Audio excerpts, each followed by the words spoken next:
Kabrit Pinay. Good morning everyone sa mga bagong subscriber at saka mga old subscribers. Bagong ligo ako, bakit para namumutla yung mukha ko? Or maybe because yung light. So yun, kinabahan ako dun sa aking channel earlier. Nag-email sa akin, tapos hindi ko maintindihan kasi loading pa ako hanggang ngayon. May mga restriction na nalabag ako na restriction, pero at least naayos ko na yung mga para ako dun sa history ng mga history ng mga videos mo, long videos at saka short videos. At saka hindi pala tayo talaga pwedeng gumamit ng mga video na hindi talaga sa atin. Kailangan yun tayo talaga yung gumawa. So yun, lesson learned, at least nahabol ko pa at okay pa siya. Palitan ko nga ito sa salamin ko. Parang ako dito. Dalawa kasi ang eyeglass na ginagamit ko. Itong isa, pang malayuan. Itong isa is reading. So parang hindi na siya masyadong accurate. Suot ko muna. Ayan. So mas clear. Mas nakikita ko ngayon. Ano ba yung event ko ngayon? Yan. So far, nandito pa rin ako sa bahay. Hindi pa ako bumabalik sa live streaming. Kasi mas pinili ko na dito na lang sa YouTube. Mas na lang ako na mag-vlog. Yes. So tomorrow, I have another appointment for the Holter ba tawag doon? ECG Holter again tomorrow, March 6. Tomorrow is March 6. So they will put it here. Ewan ko kung dito naman nilalagay yung ECG, di ba? But hindi yan yung regular na ECG na ginagawa nila na yung nakaharap ka dun sa camera, computer, and then after a minute makukuha mo na kaagad yung result. Ito, iba ito. So they will put it tomorrow. My schedule is tomorrow. And then pag nailagay na nila 30 minutes yata yung nila, ang gagawin nilang procedure is 30 minutes. And then you can go home. You can bring it at home. Na nakakabit yung ECG sa iyo. Na hindi naman siya machine. Parang ewan ko kung ano itsura nun. Basta dinidikit lang nilang ganun. And then iuwi mo nga sa bahay. 24 hours. Kasi mamamonitor nila yung heartbeat mo. Kung ano nangyayari, kung humihinto ba, kung bumibilis ba, so yun. So, pag naikabit na nila yun bukas, after 24 hours, I need to go back to the hospital again para tanggalin na naman nila yon. And then, pag tinanggal na nila, mag-i-start na silang basahin yon. So, basahin yon, sabi sa akin, within 3 days daw, mababasa na yung result. So, mag-iintay ulit ako ng 3 days, so 6. Magbibilang tayo, 6, 7, 8, 9. Maaring 10 or 11, makukuha ko na yung result. And then, makukuha ko na rin yung to the echo. And then, baka 11, 10 or 11, makabalik na ako dun sa aking cardiologist para makita nila yung final diagnosis nila sa sakit ko kung bakit ako nag-collapse. Actually, yung pag-collapse ko, hindi nga kasi ba to? Chinek. Blood test, chinek nila yung lahat, blood test. Okay naman, candidate lang ako sa Pag tumaas pa daw yung level nung sa blood test, magiging candidate na ako sa Kumbaga, nasa border ako ng high blood at saka sa diabetes. So, in 2 months, kukuhanan ulit ako ng laboratory and then they can see kung tumaas ba yung yung result. So pag tumaas, they will give me a maintenance medication para sa high blood pressure at saka para sa diabetes. So far, request sa akin ng doktor, patignan yung aking hips. Kasi di ba yung pagbagsak ko, actually, tatayo ba ako dito? Yung dito ko, hindi naman siya masakit. Kasi na-move ko naman. Wala naman masakit. Siguro, natamaan lang yung ugat. Yung nerve siguro, kasi may napipil ako konti, parang mainit, parang hindi ko manotice, para siyang may big something, mainit na malamig na parang ganon. Siguro yung pagbagsak ko Siyempre malakas yung pagbagsak mo, siguro yung impact nung ano, siyempre kung laman yan o kaya nerve, umampas siya bigla na gano'n. Siyempre, kumbaga parang nalamog siya. So yun lang siguro, pero magpapaano pa rin ako, x-ray pa rin ako sa hips kasi para makita nila. Ay Diyos ko, ang mahal-mahal pa naman, 5,500. Pero siyempre gagawin natin yun kasi aksidente nga yung nangyari. Siyempre wala naman may gusto na matumba tayo, di ba? At mag-collapse tayo. So, yun lang. Ang nanonotice ko lang sa sarili ko, hindi ko nga alam kung ano to. Oo, so isa na lang ang iniintay ko. Yung aking heart. Yung aking heart, kung ano talaga yung problem, kung may problem ba, na baka yun daw yung reason ng aking pagka-collapse. I thought that was a syncope, vasovagal, vasovagal symptoms, syncope. Yung syncope kasi ganun din yun siya, yung parang out of the sudden bigla ka nalang mawawala, magkukulaps ka na walang any symptoms. Hindi ka mahihilo, pero sang-ayon doon sa doktor ko na tumingin na cardiologist, may symptoms daw. Kasi parang lightheaded ka, medyo parang mabigat siguro yung ulo mo. Ayos nga ako ng posisyon guys, kaya baka mahulog na naman ako dito. Prone pa naman ako sa mga nahuhulog. Ay, ewan ko. Nung bata-bata pa ako guys, ang katawan ko, masyado akong mabilis kumilos. Hyper ako very hyper. So pag nag-grocery ako, mabilis ako, 30 minutes, ganun, puno na yung cart ko, mabilis ako. Ngayon tuloy, sumobra na yung bagal ko. Kasi very slow na ako mag-move. Kasi nga, naalala ko yung sinabi ng doktor, dalawang doktor rin sabi sa akin, yung cardiologist ko and then my endocrinologist doctor. So sabi sa akin, ma'am, you need to be careful po, especially sa mga slippery, sa mga matataas kasi syempre may edad na po kayo, sabing gano'n, no? Syempre hindi na katulad, hindi na flexible yung katawan natin kasi malutong na yung ating mga buto. So yun lang naman ang napipil ko dito sa likod guys, wala namang pain, hindi naman siya namaga, nag-swell ba tawag nun? Hindi naman siya nag-swell. So na-move ko naman, back and forth, na-move ko kahit side at saka dito, wala naman siya masakit. So, yun lang, parang nafe-feel ko na para siyang may malamig sa likod, na parang may Vicks or something, o mainit. Hindi ko nga ma-explain kung ano yung feeling sa likod eh.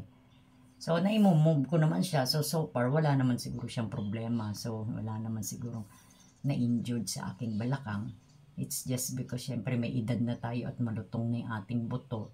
At saka yung mga, syempre, may mga nerves yan dun sa likod. Pero wala naman sumasakit na yung in pain naman yung likod ko. Wala naman. Yun lang. Parang malamig lang talaga yung nasa likod ko. So, ginagawa ko, ina-exercise ko na lang, ginaganyan ko. Ay, naka, ang hirap. Parang feeling mo tuloy ngayon, baldado ka na at the age of 55, hindi ba? What more pa kung malaki yung damage nung nangyari sa akin na pagbagsak. Kaya dapat talaga mag-ingat tayo. Katulad na rin, lalo na mama ko, mother ko is 76 years old, laging sinasabi ng sister ko, mag-iingat. Kasi isang dapa nyo lang, isang tumba nyo lang, baldado kayo. So, thanks God. Hindi ako naging baldado. Oh my God, kung naging baldado ako, paano na kaya? Diba, ang bata-bata ko pa, kailangan naman naka-wheelchair na ako. Sus Mariosep. Ako pa naman ay mag-a-abroad sana at ako'y magbabakasyon doon sa aking pamangkin sa New Zealand. Ngayon, ayaw na muna nilang pumayag na mag-travel ako kasi hindi pa tapos yung diagnosis sa akin. Hindi ko pa alam kung may problem ba ako sa heart or whatever na cause nung aking pag-collapse. Pasensya na kayo dun sa sound ng aking cellphone. So, kailangan pa nating ma-figure out kung ano yung cause talaga ng aking pag-collapse. So, nakikita nyo naman yung katawan ko, ang nipis-nipis, hindi ba? So, pag nag-collapse ka, oh my God. Thanks God na lang talaga hindi ako napano guys. Kasi imagine ang taas. Yung pagbagsak ko is patalikod na ganyan. Buti na lang kamo yung head ko, hindi ko na i-bump. Nung unang araw nga sabi ko, may konting masakit siya dito. Tapos pinut ko lang ng ice. So nawala naman, hindi masakit, kundi parang mahapde. Siguro nabago pa din konti. Buti na lang, hindi talaga yung ulo ko ang natamaan. O kaya yung mismong spinal ko, o kaya balakang. Kasi pag yan ang tinamaan sa'yo, baldado ka, hindi ka na makakalakad. Diba? Ang hirap kayo na naka-wheelchair. Tapos sa pit ko, wala naman masakit so far. Wala naman masakit. Tataas ko yung pa ako. Wala naman ako nararamdaman na masakit. Yun lang, muscles. Yung muscles niya parang masakit, para sigurong nalamog, parang ganun ba? Di ba syempre pag nahulog tayo, ano na yun na, almost 1 week na. March 26, February 26 na nangyari yung accident ko. So, almost 1 week na. Ganun siguro, di ba, pagka natumba ka o naano ka, syempre medyo matagal-tagal siguro bago matanggal. Tapos, chinek ko yung legs ko dito kahapon. Parang medyo may maitim dito sa gilid. Grabe nga siguro yung pagbagsak ko. I can't imagine pa paano ako bumagsak na without knowing na nawala talaga ako sa sarili. Yung, I mean, hindi ka man lang nagkaroon ng chance na humawak. Kasi di ba pag nahihilo ka, makakahawak ka. Kasi mapipil mo, oh my God, nahihilo ko. Hahawak at upo ka. Hindi ko talaga naramdaman yun. Bigla na lang akong bumagsak. So, that is, unconscious daw talaga. Hindi daw hilo. So, sabi din ng doktor sa akin, kung clear na ako sa aking hypothyroid. Ang aking hypothyroid, actually, I was a hypothyroidism for a long years. So, I was taking hypothyroxine, Tidine para sa aking thyroid kasi importante daw yung ating thyroid. Pag hindi nagpa-function yung ating thyroid, hindi na normal yung ng ating katawan, parang ganun. So, yun, umiinom ako na yan. Kung hindi 10 years, siguro, hindi naman 20. Siguro 10 to 12 years na akong nagtitake ng hypothyroid na medication. So, kailangan yun, every 6 months, nagpapatingin tayo sa endocrine natin. Kasi minsan, ina-adjust nila, tinataas nila yung dosage or either ibinababa nila. So, ang nangyari, at least nag-general check-up ako. Dahil natingnan ako sa lahat ng bagay. So, yung sa aking endocrine, binawasan lang ng aking endocrinologist doctor ang aking dosage, which is dati is 75. So, ang ginawa niya, ganun pala yung ginawa niya kay Tita Dina, yung tita ko kasi ganyan bawat araw iba-iba yung dosage niya kasi nga high blood siya, may iniinom din siya ng gamot. So, ang sa akin naman, 5 days, 75 mg ang aking iinumin. So, pagdating ng Saturday, Sunday, 50 mg na lang. So, nagbawas siya kasi medyo over na. Pero nung clinarify ko dun sa aking endocrinologist doctor, may connection kaya dun, doc, yung pag-collapse ko, sabi ko. So, sabi niya, wala naman siyang connection. Unless, kailangan talaga natin tignan, kailangan mong mag-focus dun sa cardiologist mo. Kasi baka there's something wrong sa heart mo. Although, hereditary pa naman namin yung may sa heart, guys. Kasi lola, mother ko got enlargement of the heart din. Pero yung sa mother ko, yun, AIDS-related kasi siya ay 75 years old na. So, yun. Siyempre, ako 50 plus na rin. So, possible na rin. At saka, siyempre, meron tayong certain issue dati. So, possible yun. At the same time, kung hereditary natin.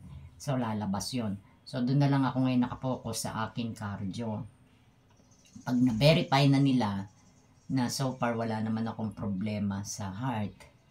So, ang pagbabasihan na nila ngayon is yung aking menopausal.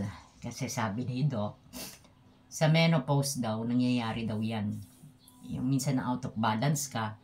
Pero ang pinagtataka lang ng doktor na out of balance ka, dapat, teka guys. Ayan, so ituloy natin guys. Sorry, medyo nabahin ako. Tumakbo muna ako at kumuha ng tissue. So yan nga, ang update sa akin ng doktor ko, ng endocrinologist, na mag-focus daw muna ako dun sa cardio. So, pag nakita daw nila na no problem naman ako sa heart, that means possible daw na sa goiter, not the goiter, sa aking menopausal. Kasi ang menopausal daw, minsan daw nakakaranas daw yan ng sudden collapse, pwede mangyari. O nadidisi ka, nahihilo ka. So, ang tanong lang doon ng doktor, kung nadisi ka, dapat nakahawak ka. So, bakit sudden ka nag-unconscious? Or maybe because dahil nakahiga ako. And then, bigla akong tumayo. So, yun ang nun, umakyat yung blood or hindi umakyat sa utak. Kaya, bumaba yung oxygen mo. Tsaka, nag-collapse ka. So, dalawa na lang. Ang pangyayari nitong sa aking dito sa aking diagnosis, nag-general check-up ako. So, pag nag-general check-up ka, hindi naman nila agad lahat makikita. So, iisa-isahin nila yon from the blood, kung sa goiter mo ba, o sa heart mo ba, o sa menopausal mo ba, doon nila malalaman talaga kung ano talaga yung sakit mo, kung ano talaga yung cause ng ano mo, pag-collapse mo. So, thank you nga pala sa mga ano ko, sa mga friends ko na nag-alala at nagtanong kung kamusta ako. Katulad ni Josephine Castillo. Hello, Josephine, shout out. And of course, kay Abigail. So, thank you sa concern at pag-aalala kasi minessage nila ako kahapon, tinanong nila, ano nangyari sa iyo? Sabi ko, edi yun, kunento ko. Thank you guys. Pero, so far, okay naman ako ngayon. So, another lakad again, bukas, and then 7, and then sa 10, at saka 11. So, 4 na beses pa pala akong lalakad. Kasi yan, hindi nyo yan siya makukuha guys ng isang lakaran lang. Pag nag-general check-up tayo ngayon, hindi pwedeng magawa mo lahat ng laboratory within that day. So, kasi may mga laboratories tayo ngayon na gagawin mo ngayon, babalikan mo ang result in 3 days. Gagawin mo ulit, and then another 3 days. So, 6 na araw ka mag-iintay, almost 1 week. Ang iintayin mo bago mo makita ang result, hindi ba? And then, pag complete na yung result mo, tsaka ka na lang babalik dun sa cardio. So far, clear na ako sa aking hypothyroid, which is okay naman na. Nag-adjust na ang doktor ko ng gamot ko. So, magko-concentrate na ako ngayon sa aking cardiologist na nasa isang hospital ba siya? Sa medical center. Teka muna guys ha, sandali. Sorry guys, at ako naman ay na-allergy. Ako may allergic rhinitis actually. Kung kailan wala na yung aking cat, which is bawal sa akin yung mga balahibo. So, ilang taon ko na inalagaan yung cat ko. Imagine 14 years and 6 months. So, very bihira naman akong atakihin ng rhinitis. Hindi ko alam kung bakit. Kaya nga naligo naman ako. So, yun ang update sa aking health. So, para sana maging okay din ako para makapagbiyahe at makapasyal ako dun sa aking pamangkin sa New Zealand. Kaya lang ayaw pa nila akong payagan ngayon kasi syempre mahirap guys kung magta-travel tayo, hindi ba? Tapos mamaya meron ka palang sakit sa puso, di ba? Bigla kang, oh my God, huwag naman sana mangyari atakihin ka, di ba? Katulad na lang ng mga napapanood ko. May napanood ako ng isang babae sumakay. Ewan ko, saan siya galing bansa? And then, nag-travel siya, mag-isa siya. And then, all of the sudden, nag-collapse siya. So, hindi na siya na-revive. So, possible na heart attack yun. Na wala siyang kasama. So, kailangan pala, pag nagta-travel tayo, guys, alam natin yung physically okay tayo na ano tayo, na pwede tayong mag-travel. Kasi, syempre, nakakatakot, lalo na yung mga high blood, yung mga ganyan. Tapos, magta-travel ka, tapos mag-isa ka. So, syempre, hindi mo alam kung ano mangyayari. So, mahirap yon. So, kailangan i-clear muna yung medical. Kaya pala yung mga nag-abroad. Kailangan muna i-clear yung medical nila bago sila lumabas. Isa pang pinagdududahan ng doktor ko, guys. Natanong niya yung, di ba, kung lumabas na clear ang heart ko at walang problema sa to the echo at saka ECG na gagawin nila sa akin.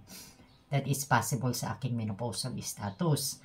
So, parang ang gustong tumbukin ni Doc ay gusto niyang ibalik yung aking thyroxine. Yung thyroxine kasi guys, hormone replacement. Kahit na 10 years na akong menopause, baka kaya din ako nakakaramdam ng ganito. It's just because hindi na ako umiinom nun. Kasi sabi nga nung doktor ko sa akin, inumin mo yun 5 years lang. Kasi kailangan daw 5 years mo lang yung inumin para mapalitan yung hormone mo. So pag lumampas daw kasi nun, yung iba daw kasi masama. Siyempre may side effects. Sandali guys. Ayan, sorry guys, nahatching na naman ako. Excuse me. Buti na lang may katabi ako ano dito. So, yun nga. Ang gamot daw na ganun ay kailangan 5 years lang. Kasi pag umover ka ng 5 years, minsan daw may effect yun na pwede ka magkaroon ng cancer or certain ano. Yung ano kasi, ano ba yan? Sorry, pasensya na kayo. Kaya natitigil na post ko yung aking video kasi tingnan nyo. Nagluluha yung aking mata. It's just because sa aking allergic rhinitis. So, nakakaya naman i-video ko yung ako'y napahatching. So, anyway. Ayun. Yung Tibolon is para sa hormone replacement. So, kailangan daw yun itinitake lang ng 5 years. Pag more than 5 years kasi minsan masama. Kasi, baka yung side effect nun magkaroon ka ng ano ba to, breast cancer o ano pa mang cancer. Yeah. So hanggang 5 years lang ang limit. Ngayon, pinag-aaralan ng endocrinologist doctor ko, baka sakaling ibabalik yon. Kasi nung umiinom ako nun, very active ako, hindi ako ano eh. Kasi kung mag-clear yung heart ko, ibig sabihin ang reason ng pag-collapse ko is just because na menopausal status ko. Which is natural na nararanasan ng mga menopausal. Kahit na yung sister ko, minsan sabi niya, ate, nahihilo ka ba? Siya daw palagi siyang mahiluhin kasi sa menopausal na yan eh. So, nakakatakot lang din nun, syempre guys. Syempre, pag nahilo ka, tapos wala kang kasama, di ba? Itong ulo natin ang pinaka-importante. At saka, syempre, yung ibang parts din ng katawan natin, lalong-lalo spinal at balakang, di ba? Kaya nga, papasalamat ako. Hopefully, wala naman nangyari sa balakang ko. Yun lang, minsan sumusumpong-sumpong yung siguro nga sa nerve. Kasi syempre, may mga nerve yan sa likod eh. Minsan parang malamig, pero so far wala naman masakit kasi naigagalaw ko naman siya. May back and forth, ano ko naman, okay naman.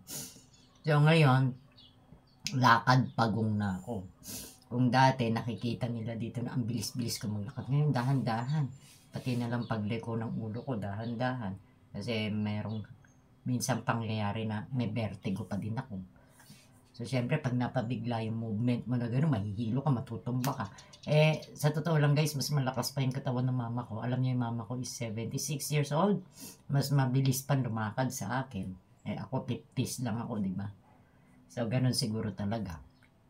Kasi yung mother ko, without any, puro vitamins, without any vicious siya. So, mas malakas yung katawan niya. Ako tuloy yung masakitin ngayon. Hindi naman, wala naman silang na anong sakit, pero yung goiter talaga hereditary naman din namin. So, ayan. So, yun lang ang advice ko sa mga matatanda. Medyo maghinay-hinay. Sabi nila sa Bisaya is, pasensya na kayo guys, nangangati yung aking ilong. Oh my God, paputol-putol yung aking video. Sorry guys. So, yun. Mamaya, bibili ako ng antihistamine kasi iinom ako. Actually, meron ako dyan. Kasi tingnan nyo, nagluluway mata ko. Ako'y atching na naman ng atching. Pero tatapusin ko muna itong video na to. So, yun guys, i-update ko na lang kayo. Bukas, baka mag-vlog din ulit ako while nandun ako sa ospital. And then the next day, pag tinanggal na nila, and then sa pagkuha ko ng result at hanggang sa pagbalik ko sa aking cardiologist doctor. Kasi, magpo-focus na rin ako kahit na hindi na ako nagla-livestream. Ay may ginagawa naman ako dito sa channel ko kasi magiging maganda improvement dito yung channel ko. Nasa pre-monetize na sana ako eh. Sana, pre-monetize na talaga. Ang kulang na lang sa akin ay yung watch hours ba? So, yun ang hinahabol ko ngayon. So, I keep on upload sa mga video. So, anyway, thank you sa lahat ng friends ko dyan na concern at nagtanong kung okay ako. Shout out sa akin mga friends, si Josephine at saka si Abigail. Saka syempre, mga relatives ko na nagtanong kung okay ba ako. Ito, okay pa naman ako. So, see you on my next vlog, maybe tomorrow morning sa akin. Another laboratory day sa Plaza, Polymedic Plaza para sa aking ECG Holter. And then the next day ulit. And then another day. So, 4 na beses pa akong lalabas. Until ma-finalize at makita na yung final diagnosis ko. So, anyway guys, thank you. Napapalunok ako. Pag nagsasalita ako, napapalunok ako kasi pinipigil ko ako yung nangangaching. So, salamat guys. Once again, this is Great Pinay. Thank you sa mga subscribers sa all at saka sa mga bagong subscribers. Salamat po sa support. Kahit na small channel lang ako, nakikita ko naman na may mga nanonood at nagsusupport. So, thank you. Especially to my friends abroad. Sa Australia. Meron tayo sa Australia. Meron din tayo sa Amerika. And also dito sa Pilipinas. Ang ating mga kapwa Pilipino. Thank you guys. Don't worry. Great Pinay will be back soon. Pero hindi naman ako magla-livestream dito. So mag-update lang ako palagi ng aking videos. So bye-bye. Ingat po lahat. Salamat.